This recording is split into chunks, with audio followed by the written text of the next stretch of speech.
इसके लिए कि डार्क वेब होता क्या है। 90% साइबर क्राइम्स पूरी दुनिया में डार्क वेब के थ्रू होते हैं। डार्क वेब पर बिक रही है 1.5 लाख मरीजों की जानकारी। ड्रग्स स्मगलिंग खुलकर इंटरनेट की काली दुनिया यानी डार्क नेट के जरिए हो रही थी।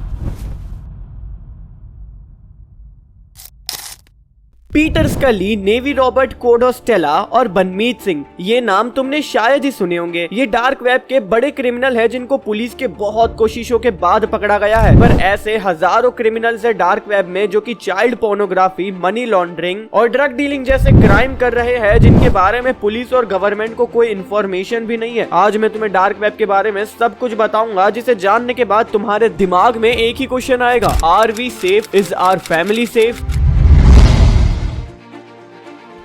What is dark web? Internet को दो पार्ट में ब्रेक किया गया है। पहला है सरफेस वेब और दूसरा डीप वेब। सरफेस वेब को तो हम अपने डेली बेसिस में यूज करते ही है, जैसे कि याहू, गूगल, इंस्टाग्राम, यहाँ तक कि ये यूट्यूब वीडियो भी। But let me tell you, it is just the tip of the iceberg. जैसे कि तुम इस पिक्चर में देख सकते हो कि सबसे मेजर पार्ट इंटरनेट का डीप वेब ही है। इसको हमारे जैसे नॉर्मल सरफेस वेब यूजर से हिडन रखा जाता है और इसे हम ऐसे ही एक्सेस नहीं कर सकते हैं। अगर डीप वेब के साइज के बारे में बात करें तो इसका साइज 4000 से 5000 टाइम्स है सरफेस वेब के, यानी कि हमें सरफेस वेब इतना बड़ा लगता है, उससे 4 से 5000 गुना ज्यादा बड़ा है डीप वेब। और इसी डीप वेब का पार्ट है डार्क वेब। ये डीप वेब के इतने एक्सट्रीम में है कि हमारे जैसे सरफेस यूजर्स के लिए इसे एक्सेस करना बहुत ही ज्यादा मुश्किल है। तो अगर ये इतना ही ज्यादा खतरनाक है तो आखिर ये एग्जिस्ट क्यों करता है? तो हर सिक्के के दो पहलू होते हैं, बिल्कुल इसकी तरह। एक तरफ ये अपने कंट्री के कॉन्फिडेंशियल इंफॉर्मेशन को हाइड करने में और क्रिमिनल को ट्रैक करने जैसे लीगल कामों में यूज होता है, तो वैसे ही दूसरी तरफ इसको डेंजरस क्रिमिनल एक्टिविटीज जैसे कि चाइल्ड पोर्नोग्राफी, इलीगल ऑर्गन्स की लॉन्ड्रिंग और ड्रग डीलिंग जैसे कई इलीगल काम करके अंधा पैसा छापने में किया जाता है। और हाँ, डार्क वेब को यूएसए के NRL यानी कि नेवल रिसर्च लैब में 1990s में क्रिएट किया गया था। बेसिकली एक प्रोजेक्ट किया गया था जिसको डेविड गोल्डस्लैग, माइक रीड और पॉल सिवर्सन जैसे कुछ साइंटिस्ट ने लीड किया था। और इसमें वो इंटरनेट को एक अलग रास्ते से एक्सेस करने की कोशिश कर रहे थे और वहीं से डार्क वेब का जन्म हुआ। पर सवाल ये है कि अगर डार्क वेब इतना ही ज्यादा सिक्योर्ड है तो इसे एक्सेस कैसे करते हैं ये क्रिमिनल? डार्क वेब इंटरनेट के नेटवर्क्स को यूज करता है, ये सच है, पर इसको चलाने के लिए स्पेसिफिक सॉफ्टवेयर, कॉन्फ़िगरेशन और ऑथराइजेशन भी चाहिए, जिस वजह से इसको नॉर्मल यूजर्स इतने आसानी से एक्सेस नहीं कर सकते हैं। इसको डीप वेब में कुछ प्राइवेट नेटवर्क से ही एक्सेस किया जा सकता है, जैसे कि टॉर, I2P और फ्रीनेट।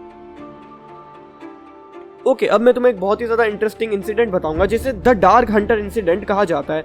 तो 2021 में यूरोपोल, यूरोजस्ट और ऐसी 9 कंट्रीज की पुलिस फोर्सेस ने मिलकर वर्ल्ड का बिगेस्ट एंटी क्राइम ऑपरेशन चलाया था डार्क वेब में, जिसका नाम था डार्क हंटर। ऑपरेशन के एंड में 150 से भी ज्यादा क्रिमिनल्स अरेस्ट किए गए थे across countries like Australia, Bulgaria, France, Germany, Italy, Netherland, Switzerland और यूनाइटेड किंगडम्स, यहाँ तक कि यूएस में भी।